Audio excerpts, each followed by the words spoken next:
Газиз тавышлар, Казан утлары журналы һәм Татарстан радиосы тәкъдим итә.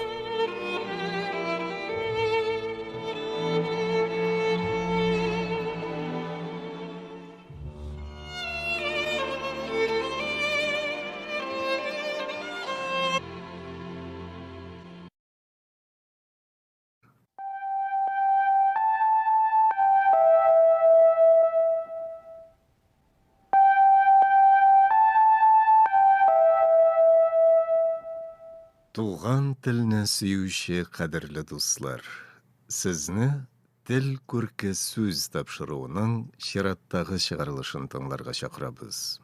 Бүген аның баш каһарманы күренекле галимебез Вахит Хаков булачак. Филология фәннәре докторы, профессор, Татарстан Республикасының атказанган фән эшлеклесе Вахит Хөҗҗәт улы Хаков озак еллар дәвамында тел күрке сүз тапшыруының авторы булып килде. Безнең фондта аның тарафыннан әзерләнгән дистәләгән дәресләр, чыгышлар саклана.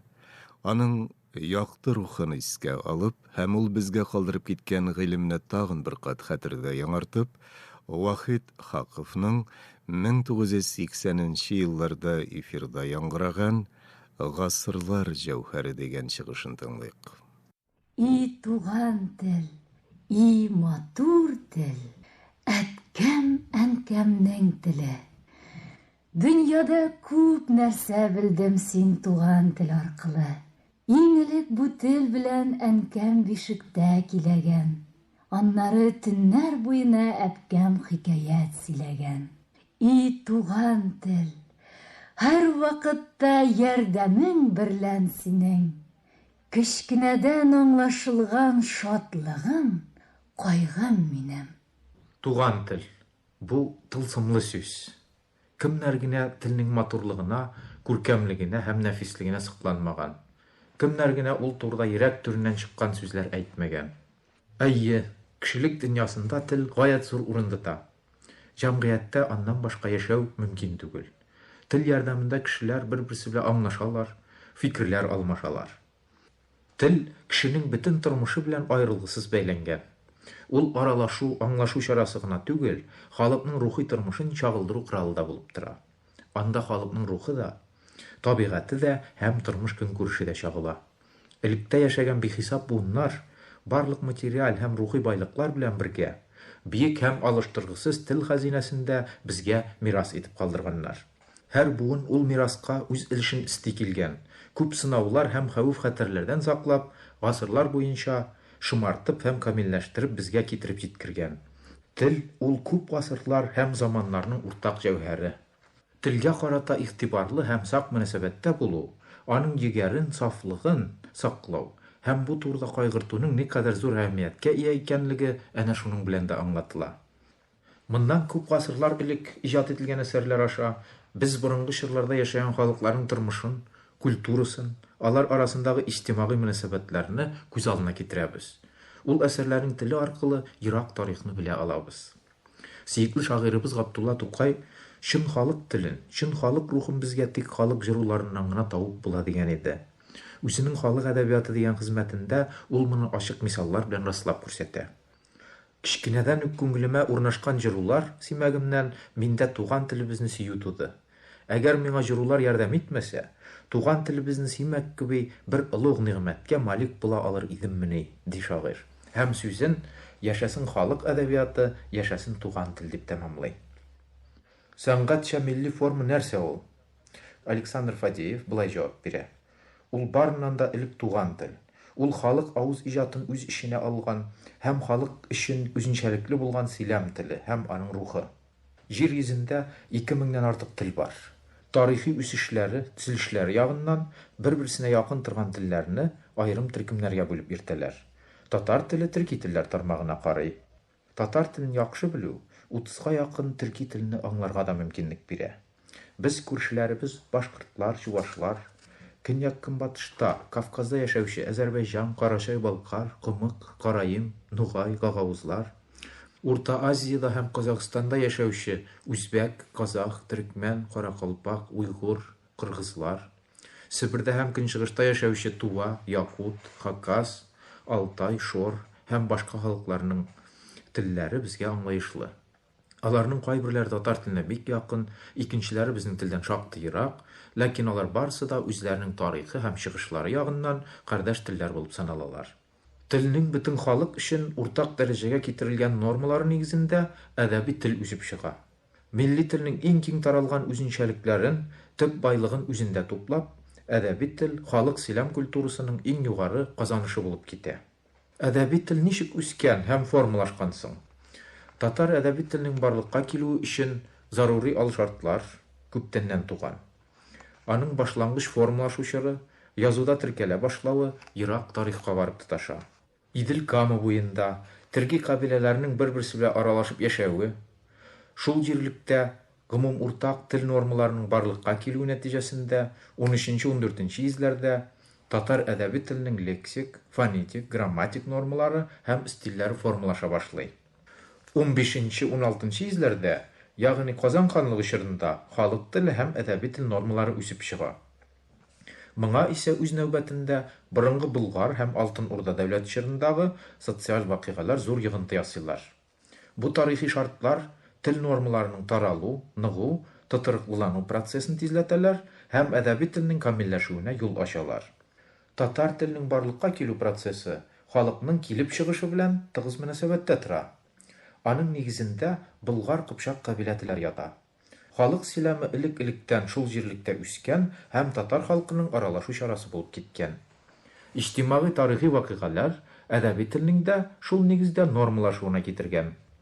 Болгарлар һәм Кыпчаклар тел, кардәшлек ягыннан бер-берсенә якын торсалар да, алар арасында аермалыклар да булган. Хәзерге татар теле үзенең төзелеше буенча Кыпчак теленә якынрак. Идел буенда җирле Кыпчак теле 13-14 йөзләрдә өстенлек итә башлый. Болгар теленең сферасы шактый тарая, функциональ роль кими һәм акрын-акрын кулланылыштан төшә бара. Ләкин ул тулысы белән юкка чыкмаган. Хәзерге чорда да кайбер үзенчәлекләрен саклаган. Татар әдәби телендә һәм аның диалектларында Кыпчак теле үзенчәлекләре белән бер рәттән Болгар теленең дә урын алуы нәкъ шуның белән аңлатыла. Татар теленең диалекталь төрлелеге дә аның составында аерым кабилә телләре барлыгын күрсәтә. Борынгы чорларда иҗат ителгән язма истәлекләренең күбесе сакланмаган. Шулай да халык авыз иҗаты материалларына, төрле таш язмаларга, кайбер матур әдәбият әсәрләренә, мәсәлән, Йосыф вә Зөләйха поэмасына һәм башкаларга таянып, без ул чордагы әдәби теленең кайбер нормалары турында фикер йөртә алабыз. 14 йөздә язылган әсәрләрдән Котбыйның Хисрәү вә Ширин поэмасында, Харазминың Мәхәббәтнамә, Мәхмүд Болгариның Нәһҗүл Фарадис, Сәйф Сарайының Гөлистан исемле әсәрләрендә саф татар тел үзенчәлекләре белән бер рәттән гомум төрки тел элементлары да чагыла. Татар әдәби теленең формалашып җитүе Алтын Урда дәүләт таркалганнан соң 15-16 йөзләрдә халыкның бер дәүләт булып оешуы Казан ханлыгы төзелү белән бәйләнгән. Казан ханлыгында культура һәм тел өлкәсендә элекке традициялар дәвам итә. Әдәби тел нормалары киң сферага җәелә башлый. Бу чорда матур әдәбият стиле тагында үсә, камилләшә, төрле сурәтләү чаралары белән байый. Мисал өчен шагыйрь Мөхәммәдъярның Төхбәи Мәрдан, Нурысыдур поэмаларын күрсәтергә мөмкин. Нурысыдур поэмасыннан гаделлек турындагы бүлектән бер изек тыңлап карыйк. Гадел берлә ил кабук булыр әман. Калмас илдә фитнә вә зулым һаман. Бер сәгать гадел кылмак яхшырак, кем гыйбадәт 60 елдан узакрак. Гадел берлә бу җиһан мәгъмур ирер. Гадел берлә уж җиһан пер нур ирер. Гадел берлә ил гыймарат булыр уш. Барча эшләр табар аның белән хуш.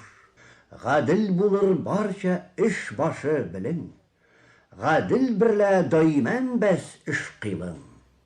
Изектән күренгәнчә, бу әсәрдә гарәп-фарс сүзләре һәм борынгы төрки формалар шактый урын алса да, поэмада телнең ичке мөмкинлекләреннән, андагы нечкә төсмерләрдән ыстап файдаланыла.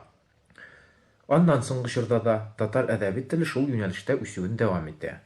16-18 йөзләрдә язылган Тәварихи Булгария, Җамигъ Тәварих кебек әсәрләрдә дә, Мәүлә Кылый 30 имәнни шигырьләрендә дә Күп төрле канцелярия документларында да шул ук тенденция күзгә ташлана. 19-нчы йөздә исә Әхмәт Каргалы, Һибәтулла Салихов, Шәмсетдин Зәки һәм башкаларның әсәрләрендә, кайбер документларда элекке язма тел традицияләре дәвам итүгә карамастан, инде язма әдәби телнең сөйләү теленә якыная баруы сизелә. Төрле стиль үзенчәлекләрен чагылдырган дәреслек хрестоматияларда, кулланмаларда Сагит Хәлфин, Ибраһим Хәлфин, Мартемьян Иванов, Салихҗан Күкляшев, Мөхәммәд Гали Мәхмүдов, Габдуш Ваһапов һәм башка культура эшлеклеләренең, филологларның хезмәтләрендә әдәби телдәге үзгәрешләр ачык чагылыш таба. Шулай итеп, халыкның җанлы сөйләме нигезендә татар теле үсешендә яңа этап башлана. Милли әдәби тел формалашу өчен җирлек хәзерләнә. Милли әдәби телнең барлыкка килүе нинди иҗтимагый шартлар белән бәйләнгән соң? Моны нинди тарихи сәбәпләр белән аңлатырга мөмкин? Кыскача гына шул мәсьәләләргә дә тукталып үтик. 19-нчы йөзнең икенче яртысында татар халкы милләт булып формалаша башлый. Халыкны бергә туплый торган экономика һәм культура үзәкләре барлыкка килү милләт булып туплануда һәм оешуда хәлиткеч роль уйный. Телнең гомумилеге киң сәүдә әйләнешен үстерүгә, политик һәм экономик элемтәләрне ныгытуга ярдәм итә. Милләт формалашу бердәм әдәби тел нормаларының да үсүенә китерә. 19-нчы йөз ахырында һәм 20-нчы йөз башында татар әдәби телендә зур үзгәрешләр барлыкка килә. Ул халыкның җанлы сөйләменә нигезләнеп, яңа юнәлештә үсә башлый. Анда сан үзгәрешләре генә түгел, сыйфат үзгәрешләре дә туа, язма тел үзенчәлекләре сөйләү теле белән бергә кушыла бара. Мондый яңарыш лексик яктан гына түгел, бәлки грамматик юнәлештә дә күзәтелә.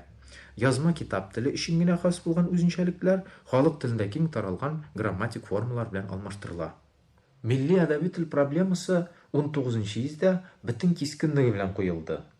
Һәм аны халыкның җанлы сөйләменә якынайту юнәлешендә зур хәрәкәт башланып китте. Бу өлкәдә Габделҗаббар Кандалый, Каюм Насыйри, Заһир Бигиев, Габдрахман Ильясый, Фатих Халиди кебек язучылар зур эшчәнлек күрсәттеләр. Шөр объектив рәвештә милли әдәби телнең норматив грамматикалары төзелүне, сүзлек хәзинәсен исәпкә алуны, әдәби тел нормаларының эшкәртелүен таләп итте. Әдәби телне халык теленә нигезләү юнәлешендә 19-нчы йөздә мәгърифәтчеләр башлап җибәргән юлны 20-нчы йөзгә чыккач татар халкының күренекле әдипләре Габдулла Тукай, Фатих Әмирхан, Галимҗан Ибраһимов, Гафур Хлахметов, Мәҗит Гафури, Галиәсгар Камал һәм башкалар яңа прогрессив юнәлештә тагын да үстереп җибәрделәр. 20-нчы йөз башында нәшрият эшенең киңәюе, айрым фәннәр буенча дәреслекләрнең һәм кулланмаларның күпләп чыгуы, вакытлы матбугатның тууы, киң күләмдә татар халкының теле, әдәбияты, культурасы өйрәнелә башлау татар милли әдәби теленең нормаларын ныгуга һәм тотырыклылануга китерде. Милли әдәби тел барлыкка килгән чорда, тел тирәсендә барган көрәшнең иң кызган вакытында әдәбият мәйданына халык шагыйре Габдулла Тукай чыкты. 20-нчы йөз башында әдәби телне халык сөйләм үзенчәлекләре белән байыту, шул нигездә аның нормаларын эшкәртү Габдулла Тукай әсәрләрендә ачык чагылыш тапты.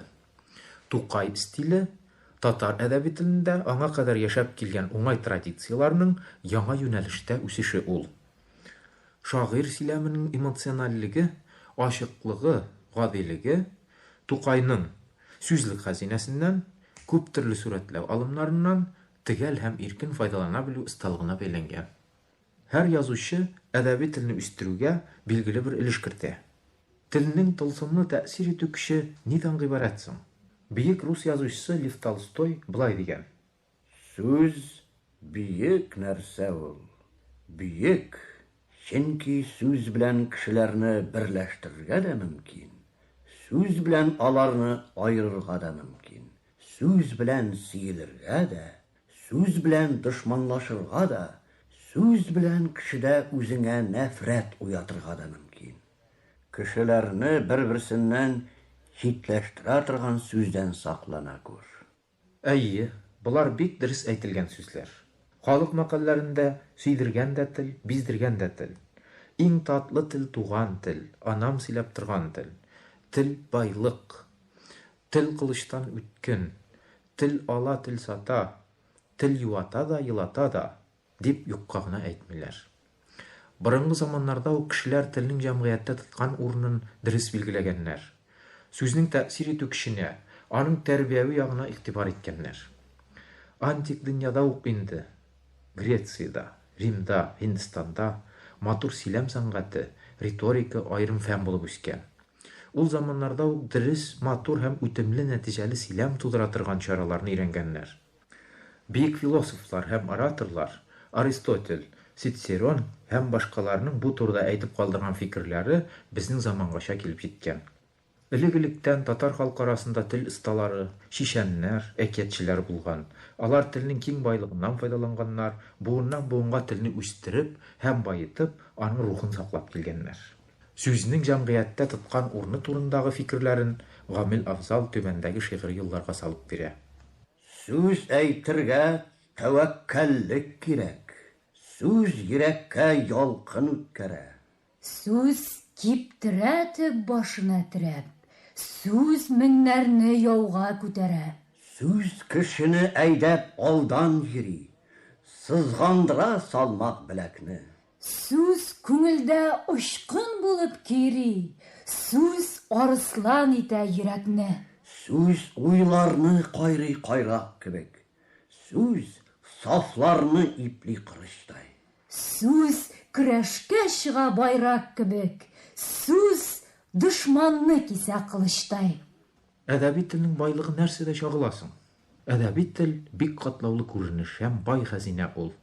Җәмгыять тормышында телне төрле максатларда файдалану тел чараларының да төрлелеген китереп чыгара. Әдәби тел үз ишенә күп төрле сөйләм стильләрен берләштерә. Һәр сөйләмгә хас тел чараларын дөрес сайлап алу, мәгънәви һәм эмоциональ экспрессив төсмерләр бирү өчен алардан файдалану, кешеләрнең иҗтимагый аралашуында телдәге үзенчәлекләрне система рәвешендә билгеле бер максатка туры китереп куллану принциплары стиль дигән төшенчәгә туры килә. Татар телендә төрле стильләр бар. Матур әдәбият стиле, фәнни стиль, публицистика стиле, канцелярия стиле, хатлар, ягъни эпистоляр стиль һәм башкалар. Аларның һәрберсе аерым функция үти. Мәсәлән, матур әдәбият стиле чынбарлыкның кизгесе буларак җәмгыять тормышының күп якларын үз ишенә ала. Ул үзенең сәнгатьчә эстетик сыйфатлары, образлылыгы, эмоциональлеге, экспрессивлыгы белән аерылып тора. Сүзләр бу очракта чәчәкләр белән тиңләштерелә. Менә язучы Фәхретдин Әсхәтнең нәсереннән кайбер юллар. Без чәчәкләрдән сүзләр, сүзләрдән чәчәкләр ясыйбыз. Сез бәлки моңа гаҗәпләнә торгансыз. Гаҗәпләнерсез дә шул. Чөнки шагыйрьләрнең эшләре гаҗәбрәк. Без гади җөмләләрне бер-беренә кушабыз, тоташтырабыз да, алардан чылбыр, бизәкле чәчәкләр чылбыр ясыйбыз. Ул чылбырлар белән сизгер йөрәкләрне үзебезгә тартабыз. Эмоциональ яңгырашлы, нечкә хисләрне уятырлык сөйләм генә матур әдәбият стиле таләпләренә җавап бирә. Галимҗан Ибраһимовка мөрәҗәгать итик. Ерак ачык күктә нурлы йолдызлар калка башлый. Төн якынайган сайын алар арталар, күбәяләр, шул хәлгә җитәләр ки, бөтен күк йөзе якты алмазлар белән зиннәтләнә. Карыйсың да үзеңне, дөньяңны онытасың. Хыялың гүя сине икенче дөньяларга, матурлык, изгелек белән, шигърият белән тулган яңа илаһи галәмнәргә алып китә. Йөрәгеңне ташка әйләндергән авыр газаплар, башны чуалткан зур, кичек борчулар кыдрәт кулы белән алып ташланалар. Тирән мәзгудият ишенә чумасың. Табигать, күк, ай, йолдыз, булар һәр җирдә бар түгелме? Юкса мин буларны гомеремдә беренче күрәмме? Шау-шулы бер шәһәрнең биек таш кыймаларының катлаулы тәрәзәсе ашасыннан, яки тирә-ягы олы йортлар белән тулган гөрелтеле бер урамнан караганда, шул тормышның хафаларыннан җаның өзелеп юаның өчен күзләреңне күккә юнәлтергәндә, ни өчен диңгез өстендә ялгызың утырганда алган мәзгудиятне ала алмыйсың? Ни өчен ул вакытта менә хәзерге кебек җаның тынычлана алмый? Бераздан диңгез төбеннән моң гына нурлы ай күтәрелә. Ул башта кызгылт сары, соңра аксыл сарыга, ахырдан көмеш кебек ак нурга әйләнә дә, бөтен дөньяга җәфа чиккән һәммә җаннарга сөеп, иркәләп карап, акрын гына киң күк эчендә йөзеп китә.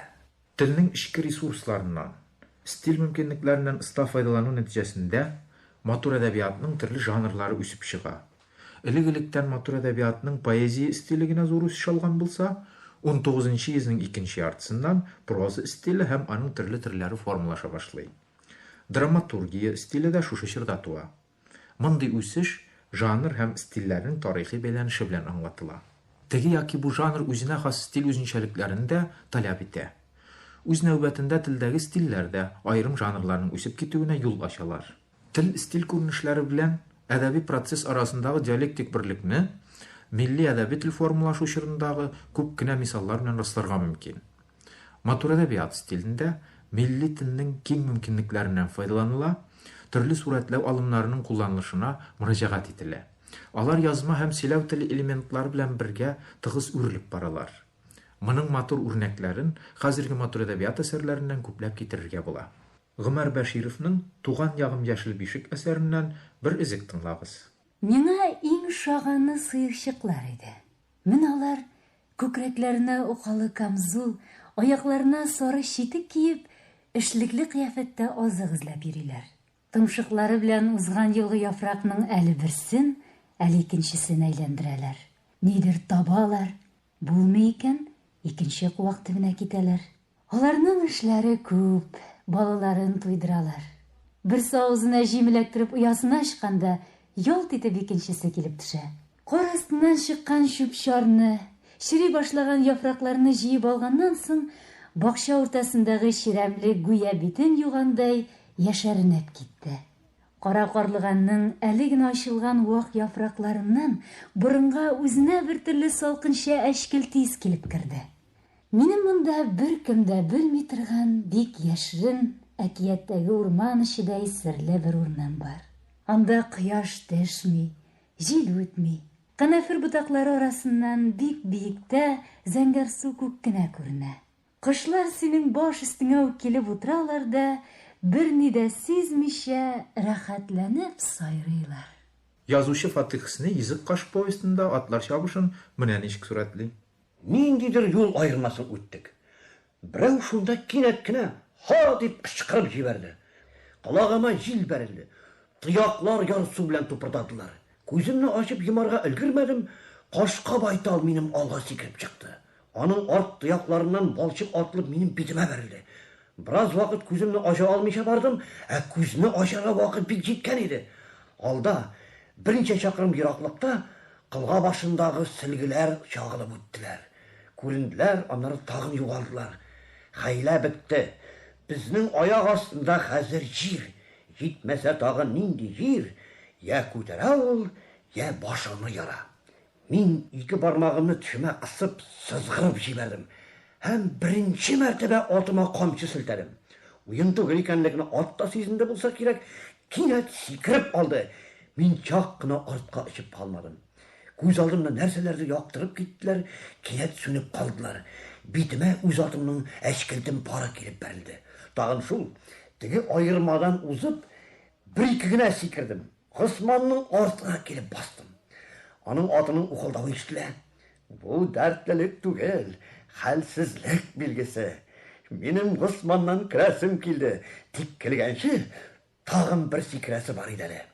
Атыма тагын бер селтәнеп җибәрдем. Без хәзер аның белән тигез барабыз. Тагын бер селтәнсәм, мин аны артка калдырачак идем. Госманга бу ошамады. Атына шәп кенә бер пар истәмәкче булып селтәнде дә, минем атның алга сузылып бара торган бордына сукты. Күземә кинәт кан бәрелде. Күрә дә уйлый да алмадым. Ачу белән ярсып, Госманның битенә камчым белән селтәп җибәрдем. Ул чайкалды, ат өстеннән ишеп төшеп калды. Үзекләрдән күренә ки, матур әдәбият әсәрләрендә сөйләмнең эмоциональлеген һәм аһәңен арттыра торган күп кенә тасвирлау алымнарына мөрәҗәгать ителә. Шундый ук юнәлештә киң үсеш публицистика стилендә, фәнни стилдә һәм башкаларда чагыла. Хәзерге чорда телнең үсеше ничек һәм ул нинди роль башкарасың? Әдәби телнең дә иҗтимагый функциясе үзгәрде. Ул киң сферага таралып, структур яктан да үзгәрешләр кичерде. Телнең фонетик системасы яңа авызлар хисабына баеді, сүзлек хәзинәсендә дә кайбер үзгәрешләр күзгә ташлана. Сүзләр мәгънә ягыннан тараялар, киңәяләр яки бөтенләй башка мәгънә төсмерләренә ия булалар. Кушымчалар ялгау юлы белән дә яңа сүзләр ясала, неологизмнар керә, әдәби тел, фразеологик әйтелмәләр, алынма сүзләр белән байый.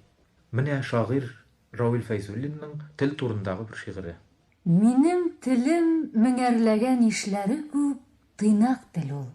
Гайрәтләнмәс артык, һаваланмас, яңгырыйм дип кабаланмас, җигәр шиген белер, йөрер җирен. Басынкы ул, халыкара конгресслар, парламентлар ачып йөрми, акча чеклар битенә менми. Сугыш ачмыйлар минем телемдә, капитуляция да ясамыйлар. Минем телем, меңәрләнгән ишләре күк, маңлы тел ул. Үзенә җай, үзенә ятыш аның кие. Саксыклары, рамайлары, сарманнары, гөлҗамалы, карурманы, әллүкие. Гавами ул, бик гади ул. Минем телдә иген үсә, сөт парлана, җеп эрләнә, сабын кайный, тире иләнә. Туендыручылар, киендерүчеләр дигәндә, минем телем исеңә төшсен. Җәмгыятьтә туган тел бик зур эш башкара. Без аның белән хәзерге дөньяның бөтен нечкәлекләренә үтеп керәбез. 20нчы гасырның икенче яртысындагы бөек ачышларны беләбез. Безнең заманыбыз шундый. Халык һич тә үз туган телен белү белән генә шикләнми. Ул берничә тел белән эш итә. Бик яхшы итеп рус телендә дә, башка телләрдә дә сөйләшә. Чит телләрне дә үзләштерә. Шуны да истән чыгармаска кирәк. Башка телләрне үзләштергәндә туган тел һәр вакыт төп вазифаны үти. Татар халкының бөек мәгърифәтчесе Каюм Насыйри үткән йөзнең ахырларында кеше үзенең туган телен кагыйдәсез дә белер, һәм һич тә ялгыш әйтмәс, һәм хата сөйләмәс. Ләкин башка телне өйрәнәсе булсаң, ул вакытта үз теленең кагыйдәләрен белү бик кирәк. Чөнки кеше үзенең телен яхшы белмәсә, башка телгә төшенә алмас. Тик бик озак вакытлардан соң гына аңа күнегә алыр, дип язган иде. Һәр телне чиста белү, анда башка тел үзенчәлекләрен катнаштырмау беренче шарт. Дәрдемәнд сүзләрен генә искә төшерик. Кил, ирән, эй туган, бер башка телне. Бүтән телләр белү яхшы һөнәрдер. Катыштырма вәләкин телгә телне. Тел уйнатмак наданлыктан әсәрдер. Шуңа күрә туган телгә һәр вакыт сак килергә, аның шишмәдәй пак һәм саф үзенчәлекләрен осталык белән белеп файдаланырга, ул рухи байлыкны күз карасыдай сакларга, чиста тотарга кирәк. Вахит Хакыйфның 1980нче елларда аның тарафыннан әзерләнгән «Гасырлар җәүһәре» дигән чыгышын тыңладыгыз.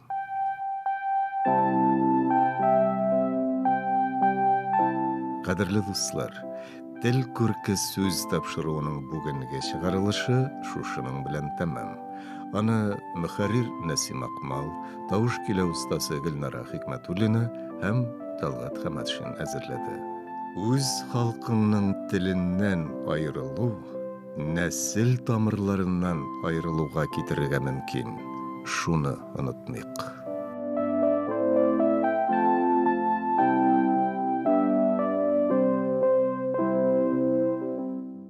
Программа Татарстан Республикасының Татмедиа гаммәви коммуникацияләр агентлыгы ярдәме белән эфирга чыкты.